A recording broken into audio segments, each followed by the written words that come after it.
Cuando aquel hombre con cara de bonachón le ofreció su sofá para pasar la noche a Timothy, este no se lo pensó dos veces, porque aún quedaban varias horas para coger el autobús a Michigan y la noche era heladora en Chicago. Pero a la mañana siguiente, mientras el joven de 16 años preparaba el desayuno, John Wayne Gacy le asestó varias puñaladas. Tras el forcejeo y al ver cómo la sangre manaba del cuerpo del muchacho, el asesino tuvo un orgasmo. Matar le excitaba sobremanera. Crímenes impactantes. El caso de John Wayne Gacy, Pogo el payaso. John Wayne Gacy, un respetado miembro de su comunidad en la que se disfrazaba de Pogo el payaso para entretener a los niños, violó y mató a adolescentes a los que previamente convencía para mantener relaciones sexuales. Con más de una treintena de crímenes a sus espaldas, la policía encontró todo un cementerio de cuerpos en el garaje trasero de su casa. Un escenario dantesco que lo llevó a la inyección letal. Pero como dijo Jack el Destripador, vayamos por partes.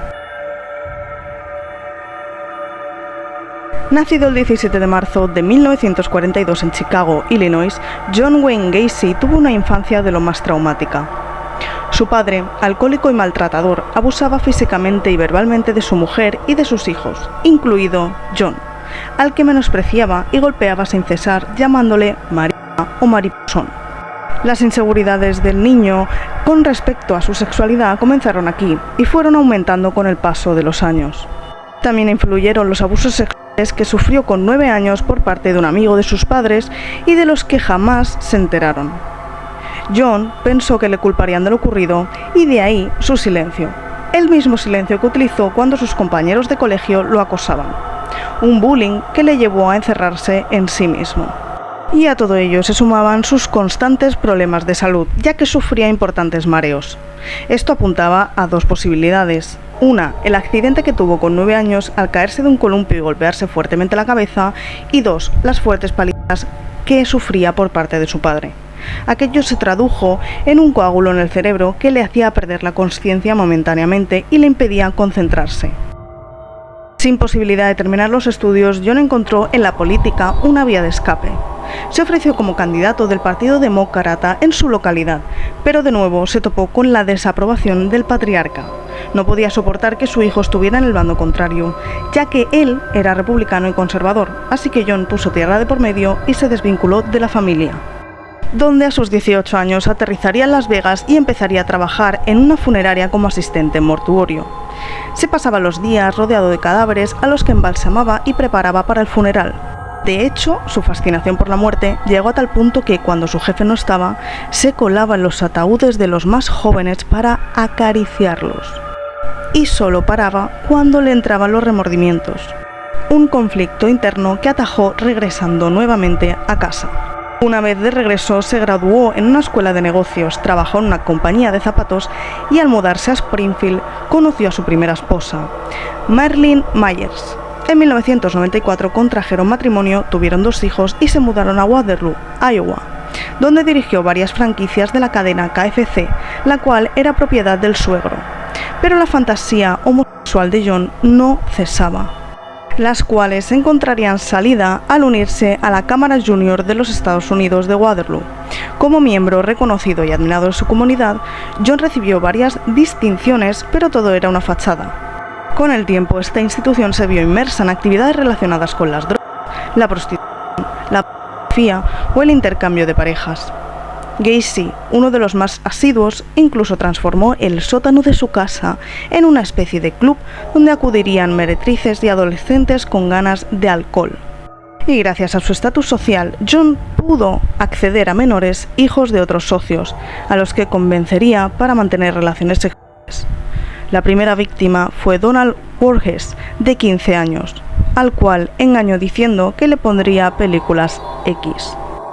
Los primeros pasos del Pennywise real. Nada más llegar a su domicilio, Gacy emborrachó a Donald, puso la cinta pornográfica que le había prometido y le presionó para que le practicase sexo oral. El adolescente lo hizo, pero se lo contó a sus padres y terminaron denunciándolo ante las autoridades por abusos sexuales. Tras ser detenido y llevado ante un tribunal, John alegó que era víctima de acusaciones falsas y de una estratagema para desprestigiarle políticamente. Recordamos, el padre de Donald era su rival en la Cámara Junior. Pero todo esto no le sirvió de nada, y menos cuando el propio John Wayne Gacy contrató a un matón para dar una paliza a Donald. Esta idea se le volvió en contra y terminó acudiendo a una evaluación psiquiátrica que dictaminó que sufría un trastorno de personalidad antisocial. Pese a los informes, John fue declarado apto y responsable de sus actos. De hecho, el propio Gacy se declararía culpable de mantener sexo oral con Donald, pero una vez más echó la culpa a la víctima, reseñando que el joven venía buscándolo y que él solamente accedió a ello. El tribunal lo sentenciaría a 10 años de prisión en la cárcel de máxima seguridad de Anamosa, Iowa, diciembre de 1968. Tras el veredicto, Gacy jamás volvió a ver a su esposa ni a sus hijos. Como ocurre con este tipo de presos de naturaleza sexual, el presidio para John fue como un paseo por el parque. Se comportaba como una persona modélica y se convirtió en el cocinero de la penitenciaría. Todo en él irradiaba ejemplaridad. Quizá por eso tan solo cumplió 18 meses y obtuvo la libertad condicional con 12 meses de vigilancia. Vamos, una ridiculez. Tras este periodo entre rejas, John decidió regresar al estado de Illinois, pero a una zona donde nadie conocía sus antecedentes penales. Gacy compraría una casa en Norwood Park Township e inició una nueva etapa profesional en el sector de la construcción. Allí contactó con una amiga del instituto, Carol Huff, con quien se casó en segundas nupcias, pero sus impulsos sexuales con menores no cesaron. En 1971 atacó a un adolescente quien, pese a denunciarlo, no se presentó ante el juez para rectificar la acusación. Y fue así como Gacy se volvió a librar de la cárcel, y sus oficiales de la condicional se quedaron al margen. Nadie les informó al respecto, añaden.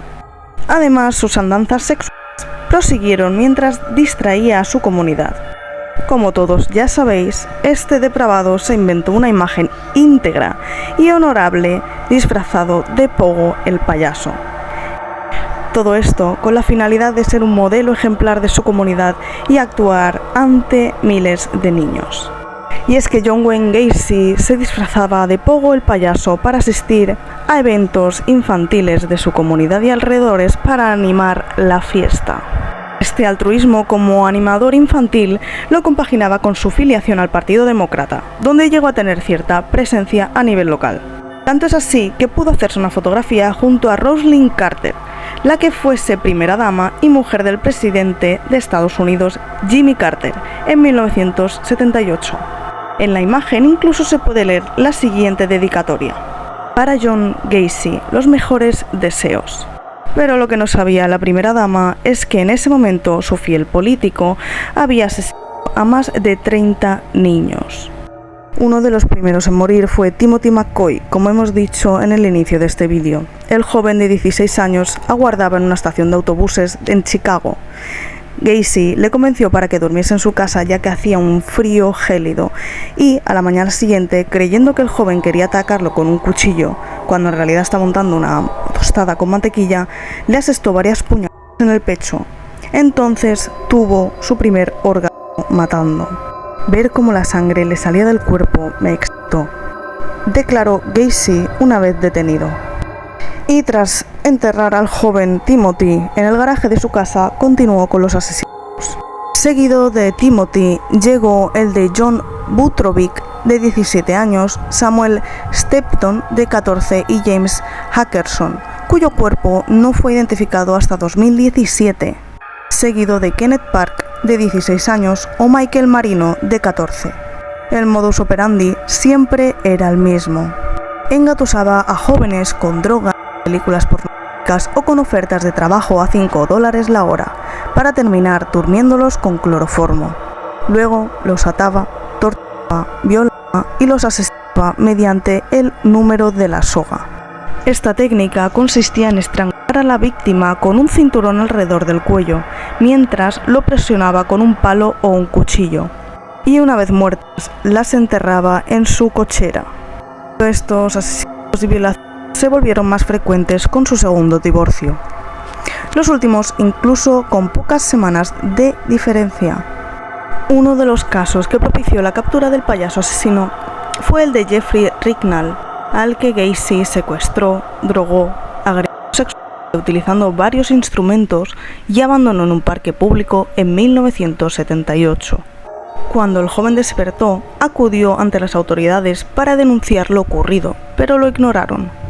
Y aquí empezó su propia batalla personal para dar con el culpable. Ricknall localizó el vehículo de Gacy con el cual perpetraba los raptos y dio aviso a las autoridades. Los investigadores lo arrestaron y aunque quedó en libertad a la espera de juicio, la policía ya lo tenía en el punto de mira. Pero todo esto no importaría lo más mínimo porque días después, el agresor John Wayne Gacy volvió a actuar. Esta vez secuestrando a Robert Piest, de 15 años, al que convenció para dejar su empleo en una farmacia y trabajar para él en su empresa de construcción. El muchacho un día informó a su madre del cambio de planes y jamás regresó. La denuncia por desaparición llevó a los agentes a contactar con la última persona que había hablado con el chico.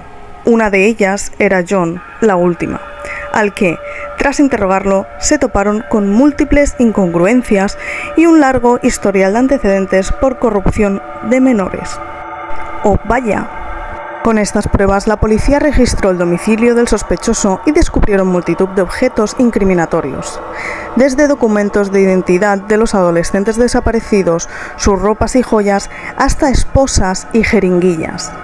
Por no mencionar diferentes tipos de objetos que tenía John Wayne Gacy, tales como libros de pederastia y varias cintas pornográficas.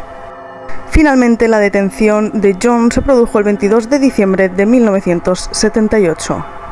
Y pensaréis, wow, qué rápido ha acabado todo. Pero no, porque aún faltaba por hallar los cadáveres de sus víctimas. Y no hizo falta ni que Gacy confesara los crímenes porque, en cuanto removieron la parte trasera del garaje, localizaron un cementerio de cuerpos. Había un total de 29 y el resto los había arrojado al río por falta de espacio.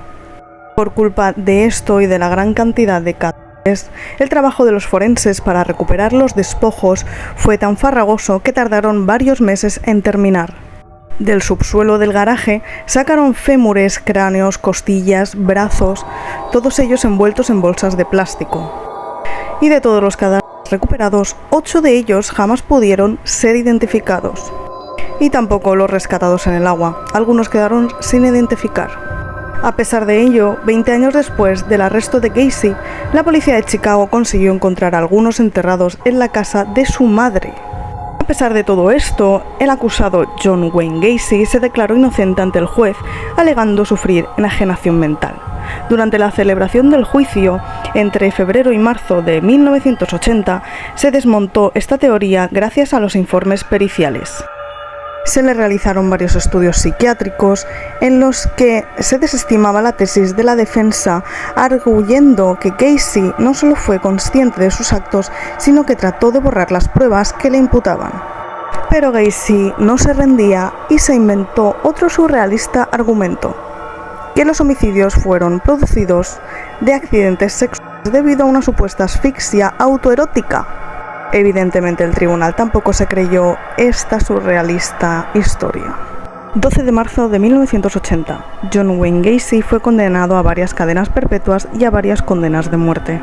Y durante los 14 años que tardarían finalmente en ajusticiarlo, nuestro querido amigo Pogo el payaso se dedicó a vender pinturas y dibujos suyos bajo el apodo de Pogo el payaso, algunas de lo más tétricas. Esta, por ejemplo, que estáis viendo ahora mismo en pantalla, es uno de los dibujos autorretrato pintados por John Wayne Gacy desde la cárcel. 10 de mayo de 1994.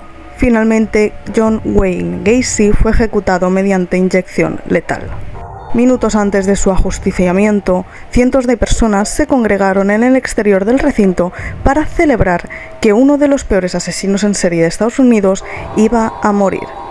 Estos, entre sus manos, portaban pancartas que decían "No tear for the clown", sin lágrimas para el payaso. Por su parte, Gacy soltó unas últimas palabras a modo de maldición: "Matarme no hará regresar a ninguna de las víctimas. Besadme el culo. Nunca sabréis dónde están el resto". Y una curiosidad final para este caso es que a John Wayne Gacy, una vez muerto, le extrajeron su cerebro para que un equipo de neurólogos y psiquiatras lo estudiaran. Su misión, tratar de determinar si presentaba alguna desviación cerebral que justificara su instinto criminal. Nunca llegaron a conclusión alguna. Y como sé que sois igual de curiosos que yo, no quiero irme sin antes dejaros una lista filmográfica sobre todas las películas que hay bibliográficas del caso de John Wayne Gacy real, así como otras que simplemente se basaron en este macabro personaje. Otra curiosidad es que Rob Zombie, para su película o saga de La Casa de los Mil Cadáveres, basó el personaje del payaso en el maquillaje de John Wayne Gacy. Así como el mismo Joaquin Phoenix afirmó que para realizar su propio maquillaje, ya que fue él quien lo eligió y se maquillaba cada vez que iba al set, dijo que se había basado en el propio maquillaje de John Wayne Gacy. Y no podía acabar este vídeo sin antes dejaros una serie de imágenes de los objetos que encontraron de Pogo el payaso. Sí, materiales que utilizaba John Wayne Gacy para disfrazarse de este adorable y entrañable payaso. Y sabiendo esa historia, ¿vosotros os acercaríais a un inocente payaso altruista que actúa para los niños gratuitamente de vuestra comunidad? Dejádmelo en comentarios. Y ahora sí, hasta aquí el vídeo. Espero que os haya gustado y si es así, por favor, dejad vuestro like y si queréis más contenido igual, comentad qué casos queréis que haga y seguidme y evidentemente activad la campanita para que os avise de un nuevo vídeo.